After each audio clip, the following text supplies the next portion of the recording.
Hallo, willkommen zu Geizen, ni vidéo. Yo tout le monde, aujourd'hui on se retrouve pour une nouvelle critique piquante. Donc on a un dessin du bœuf, c'est bien ça le bœuf de Melissa Art.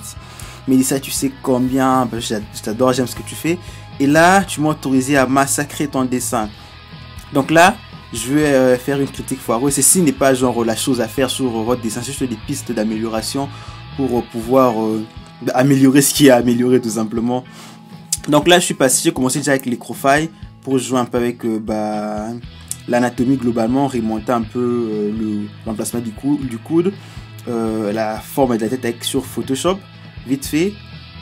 Et je organisais un peu la chose parce que je trouvais que l'oreille était un peu trop en arrière par rapport au crâne du personnage. Donc c'est sur ça que j'ai joué. Et là, je suis revenu sur Clip Studio Paint. J'analyse, je me dis que la lumière globalement, la source des lumières principales, pas le rouge qui est la source des lumières secondaires, parce que j'ai cru comprendre, vient d'au-dessus.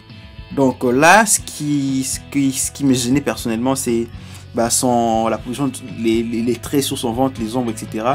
Et ça, c'est plus un choix personnel parce que les tissus qui prend les boobs comme ça, qui prend la poitrine, à moins que ça soit un tissu un truc qui est genre mouillé, pas moulant mais mouillé, parce que quand c'est moulant, ça prendra la forme de la poitrine jusqu'au téton et puis ça formera un genre de trait de liaison. Ouais. À part si c'est une tenue genre forgée pour ça, fait pour ça, qui ressemble, je sais pas, à un bol qui prend exactement la forme de la poitrine. Donc c'est sur ça que j'ai travaillé. Donc la première chose, je suis repassé dessus, j'ai peint un over, tout ce qu'il y avait là, et puis je repose des ombres tout doucement.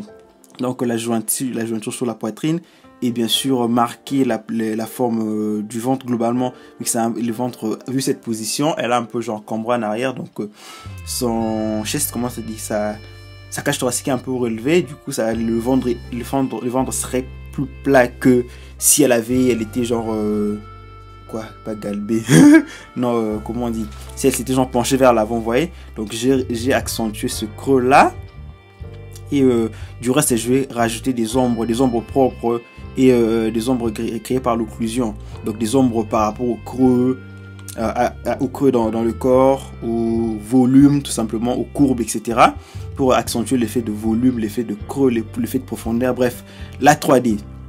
Donc c'est sur ça que j'ai joué, parce que avant je voyais clairement où tu voulais en venir, mais les traits genre le nombril et tout ça, les traits étaient beaucoup trop durs, voilà, étaient beaucoup trop durs. C'est même quelque chose qui m'a un peu, personnellement, j'ai trouvé que c'était un peu dommage. Les traits sont très noirs, genre jouer avec la couleur des traits, ça rajoute quelque chose, parce que là les traits sont très noirs, du coup ça crée une définition très importante entre différentes zones. Tu vois ce que je veux dire? Donc c'est sur ça que je me suis concentré. J'ai rajouté des ombres propres, j'ai adouci la peau tout simplement. Il y avait des trucs, des ombres un peu trop marquées, genre quand tu as voulu rajouter des petites touches de lumière en rouge sur le dessin. Je vois que tu as voulu rajouter des touches de lumière, des tons de lumière, etc.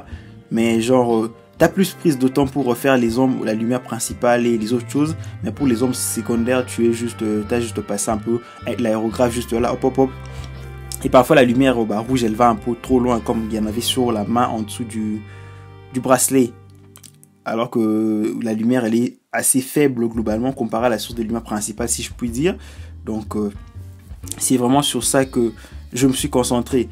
Refaire les ombres portées, j'ai même pas encore les ombres propres. Là je suis sur les ombres propres globalement, et les ombres créées par l'occlusion tout simplement. Et là je fais des petits ombres portées ici et là. Les ombres portées, c'est quelque chose de très important, ça rajoute quelque chose, ça rajoute cet effet de volume, tout simplement, c'est ce que je veux dire. Ça rajoute du volume au dessin global, parce que la pose, elle est très intéressante, audacieuse, le marteau, le design poussé du truc, les petits motifs dorés, j'ai genre grave aimé. Mais pour la colo, tu as été un peu hésitante.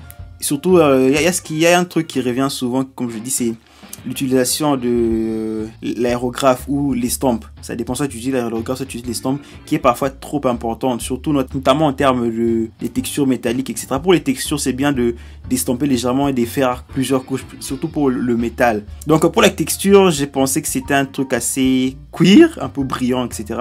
Donc sur ça que j'ai joué, rajouter des brillances un peu plus importantes sur la tenue. Je vais même les accentuer, mais bon, au final j'ai fait 2 dessins. Une version avec des brillances très importantes et une autre un peu plus légère pour rester plus dans le ton de ce que toi tu avais fait de base. Via cette vidéo, tu verras certaines choses qui peuvent être mises, enfin que vous verrez certaines choses qui peuvent rajouter un petit quelque chose dans vos dessins. Pas grand chose, mais juste un petit quelque chose. Et là, je vais jouer avec la lumière, redonner un peu de volume, voilà, redonner de volume à l'ensemble, parce que le volume, ça se joue sur ombre et lumière. La façon dont vos ombres sont posées et vos lumières donnent déjà l'impression de volume sur votre dessin. Donc là, je vais rajouter de la lumière pour accentuer cet effet de volume avec une lumière plus importante vers le haut et un peu moins importante vers le bas. Et là, je vais maintenant poser des ombres portées un peu plus dures en accentuant un peu l'occlusion, même si j'ai pas vraiment joué sur ça. Les ombres portées sont très importantes, mais ils sont relativement... La règle est simple. Où tu as une source de lumière d'un côté, les ombres iront à l'opposé. C'est ces petits quelque chose qui rajoute quelque chose de différent, surtout en termes d'illustration. Même en termes de manga et tout ça, c'est pour ça que les ombres dans les animes, en tout cas, sont en cel shading. Même si c'est du cel shading, il y a très peu d'ombres, mais il y en a quand même. C'est pour rajouter du volume au dessin global. Ça rajoute du volume, ça rajoute une impression qui vivent dans l'espace. Si tu as un décor en 3D, des personnages en 2D, ça peut être un style. Mais quand vous faites une illustration, etc., ça casse un peu le tout. Ça peut être une façon de casser volontairement. Mais là, je pense pas que c'est ce que tu voulais faire, vu que tu es en full illustration 3D avec du volume, etc. Donc là, j'accentue un peu plus les lumières pour que ça pète un peu plus, tout simplement. Là, je vais revenir un peu jouer avec les motifs, comme j'avais dit. J'ai beaucoup aimé les motifs, mais comme je dis, le truc qui revient souvent, c'est où placer les ombres, où placer les lumières, etc. par rapport à la source des lumières. Parce que parfois, les ombres sont placées un peu dans les endroits qui sont censés être touchés par la lumière. Du coup, là, moi, ce que j'ai fait, là, c'est purement personnel ce que j'ai fait. J'ai un peu pas revu le design, mais par rapport à ce que je voyais, je me suis dit peut-être que les formes auraient mérité un peu plus de travail dans ce sens-ci. J'ai rejoué avec les ombres, donner un peu plus de volume et de définition au motif doré, tous les endroits où ils se rencontrent, que ça donne une impression qu'il y a un peu plus de volume, parce que quand j'ai vu que c'était pas genre collé sur la tenue, il y avait un peu plus de volume, ça ressortait un peu. Du coup, j'ai essayé de faire un peu plus ressortir que ça, mais je sais pas si c'est pas ce que tu pensais, mais bon. Comme j'ai dit, parce que quand j'y vais aussi dans ces genres de vidéos foireuses, il y a beaucoup de moi et certaines préférences. Donc, voilà, ce sont des pistes d'amélioration, des pistes qui peuvent te donner différentes idées dans des futures illustrations. Tu vois ce que tu peux en tirer ou pas du tout simplement.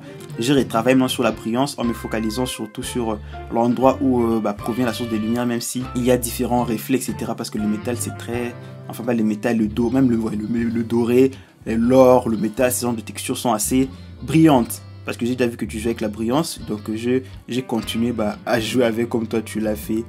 Donc là, je viens maintenant sur le marteau. Vous avez vu le marteau de Thor en début de vidéo, c'est un peu un exemple, mais bon là je ne l'ai plus. Le marteau, quand je le vois comme ceci, ça se voit, c'est genre le marteau de Thor avec plusieurs couches qui forment des petits angles, etc. Et donc là, pour la texture métallique, parce que les textures c'est vraiment chiant à faire, les trucs c'est de rajouter des petites définitions entre les zones, entre différentes zones. Là, il y a une petite courbe un peu incurvée où tu rajoutes un peu plus des définitions. Donc, tu rajoutes une petite ombre là pour marquer une scission. Donc, c'est sur ça que je vais jouer et tu verras que ça rajoute un petit quelque chose. Même si les textures métalliques, moi d'ailleurs, toutes les textures globalement, c'est pas trop mon truc. Mais là, vous voyez, juste une petite ombre là posée, ça rajoute une définition. Ça rajoute quelque chose, on a l'impression que le marteau il est plus en 3 dans le volume. On sait que là, cet endroit-ci, la face plate la plus large, elle forme un angle droit par rapport au sol, et les autres forment des petits angles, etc. Et c'est courbe au fur et à mesure que on fait le tour du marteau, quoi. Donc c'est justement ça que j'ai voulu ajouter. Et là en dessous j'ai mis c'est un peu plus foncé parce que cette zone elle est moins exposée à la lumière. Et bien sûr, comme c'est du métal, bah, on va rajouter un peu de brillance. Même si c'était pas un métal hyper shiny, c'était un peu comme le métal le métal d'armure du marteau de Thor, je pense. En tout cas, c'est un métal un peu plus mat, donc ça ne brille pas extrêmement. Enfin, c'est l'impression que moi j'ai eu. Mais du coup, je vais rajouter des petites lumières de la même façon sur les bords pour accentuer la définition, pour accentuer cet effet comment on dit, de courbe, on va dire. C'est une des limitations un peu plus intéressantes. Donc je rajoute un peu de la lumière, même si c'est pas fifou, mais c'est juste histoire d'avoir une idée de comment la lumière peut influer sur le matériel.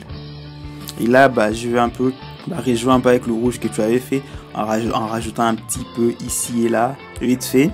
Voilà, donc là on touche à la fin du dessin. Après tu vas voir les deux versions, une version avec un peu plus brillante et une autre moins brillante. J'avais un peu rehaussé aussi l'ensemble de la luminosité du dessin. Donc voilà, comme j'ai dit, c'est pas genre un truc, c'est pas que tu dois faire ce que moi j'ai fait, mais ce sont un peu des pistes d'amélioration, de certaines choses que j'aurais vu que tu peux faire de cette façon-ci, etc. Ce qu'il y a de bon, c'est à prendre cette vidéo en soi, c'est une critique. En commentaire, vous pouvez critiquer ma critique à moi, Inception critique, pour voir, parce que je suis juste un dessinateur foiré derrière mon ordinateur qui essaie un peu d'aider. Donc voilà, on se retrouve le jeudi prochain pour de nouvelles vidéos. Ciao, ciao!